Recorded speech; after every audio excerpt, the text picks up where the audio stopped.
excluded people. Now, you can also add that why this was needed.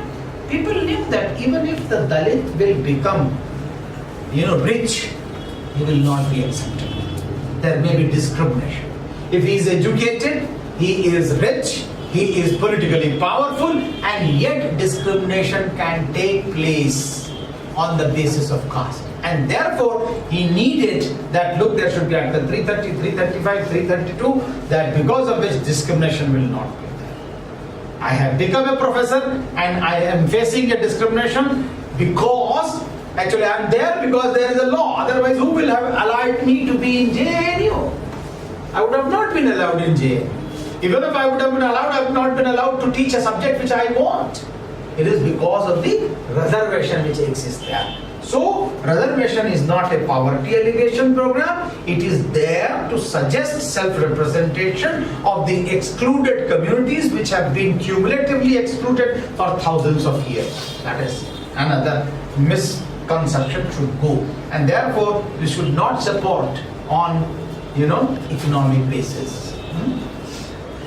Now come another aspect which is there.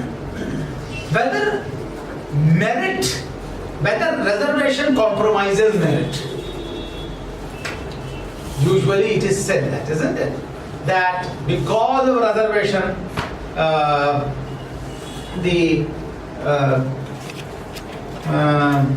we compromise with merit.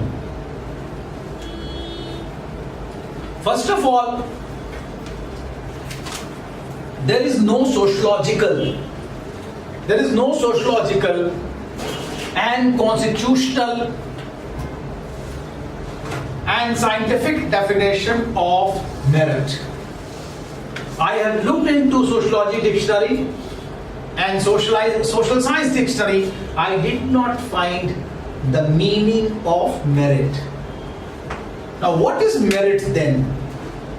Merit is based on or has been constituted, the idea of merit has been constituted on the basis of marks scored in an examination.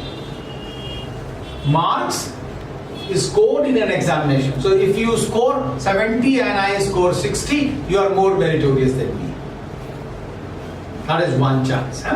Second aspect of merit is that language proficiency is added to the marks scored in an examination to construct the idea of merit. But there are social scientists like Max Weber, like P. Bourdieu, B-O-R-D-I-E-U, Bourdieu. They both have talked about the question of, one has talked about life chances and second has talked about cultural capital. Now, life chances are decided by the people's class, in which class they are born, and cultural capital is decided by the social background of the people. Now we all know that how the whole social structure, Brahmin, Kshatriya, Vaishya, Shudra and the untouchable, the fifth Varna. Now if you take this order, social order, this is a hierarchical order.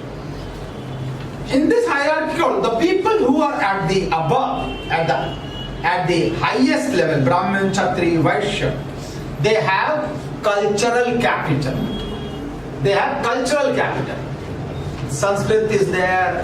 There were all the rights of Upanayana. They were allowed to study.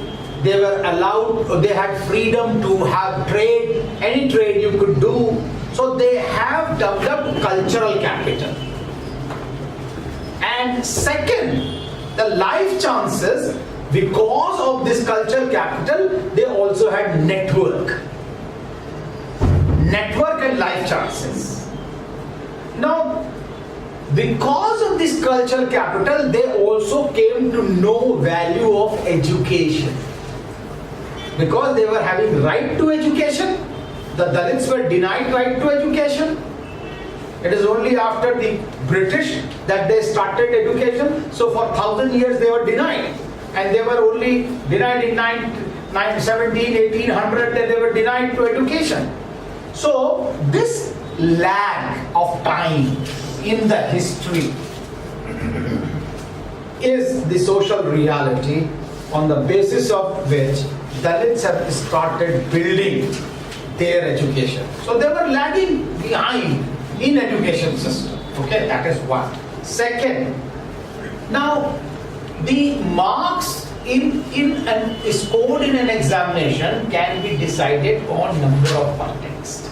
The pertext is that you have very good school. You go to English medium school. I was studying in local level school.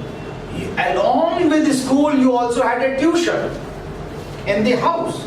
Your father and mother, they were also educated.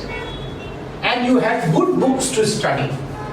If you are from science, you know Rasnik, Halliday, Purian Sharma for chemistry and physics. You have had good books. But you go to Mufassal town, I was taught with a master, teacher, who used to beat me. And these have been explained by the life biographies, the biographies, autobiographies, Juthan, Om Prakash Valmiki, how his teacher used to tell him to clean the toilet. Because he was from a Valmiki community. How the school teacher of Tulsi Ram in his Murdai, how he used to beat him. The another biography of, the Dalit biography of Shivraj Singh Bechan, he has also written, or Baba Saheb's biography. He was not allowed to study Sanskrit. And if you go to women biography like Kumud Paude or The Prison We Broke, this is Marathi biography by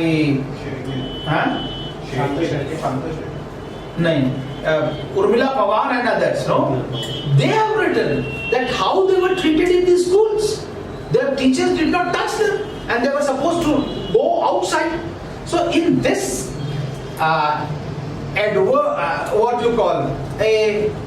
adverse environment, education, how can we study? And you say that I am scoring less marks and therefore you are meritorious. And my father is not educated. So I don't have English as my proficiency also. Now therefore, marks scored in an examination and language cannot be considered as the basis of merit.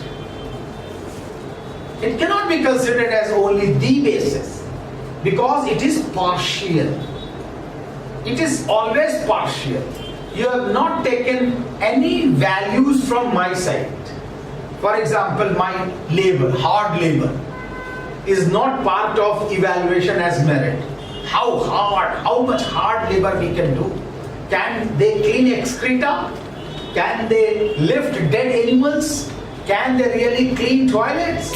No, these are not part of the evaluation. And therefore, the construction of idea of merit itself is questionable. It is debatable. Why? Because the characteristics are not uniformly distributed. That is philosophy behind the merit is not compromised. Now, what is the empirical data? How you will convert the empirical data that merit, if you want to understand the merit of the working class, what is the, these are the very people who work in the village, who work in the, they work in the farmhouses, and they are the people who are responsible in crops. They help growing the crops of the people. And you know that every time there is so much of a stock that Government of India is not able to stay in the Food Corporation of India. So the crop production is the real merit and the contribution of the labor of the lowest strata. whether backward classes or landless laborer, Dalits. This is their contribution. Now there was Nanchai Lee of Geotong University. You can read this article in EPW. I have written long back this article, Politics of Reservation, in which I have quoted Geotong University, Sir Nanchai Lee of Geotong University. Now he made, a list of 500 universities of the world, and he put certain criteria. One criteria was how much original researchers have they done. How much original researches they have done, or how. Second was how many Nobel laureates they had, and you will not believe, not even one University of India figured in 500. The maximum was 226, the first university. Now, if merit is that, then why is it that Indians are not in 500 universities? I know you will not get this much of time, but I'm saying that you can really contest an argument that said merit and caste, they cannot be equated. And now I come to the example to prove. For example, if you take Santosh Yadav, who is Santosh Yadav? Santosh Yadav was the woman who climbed to Everest, the first climber, if you remember. So she was actually a OBC in that sense of that, but she could climb that. And Ambedkar quoted very important quote, and I want to quote for you to contest this example. He said that when they wanted a Veda, they called for a Vedavyas. When they wanted a Veda, they called for a Vedavyas who was not a caste Hindu. Vedavyas, who was Vedavyas? He was born out of a working class lady, because he had seen, the mythology if you want. Then they wanted an epic, they called for Valmiki, who was an untouchable. And then they wanted a constitution, they called for me. So if you give the opportunity, Dalits have performed, and therefore merit and caste, it cannot be equated.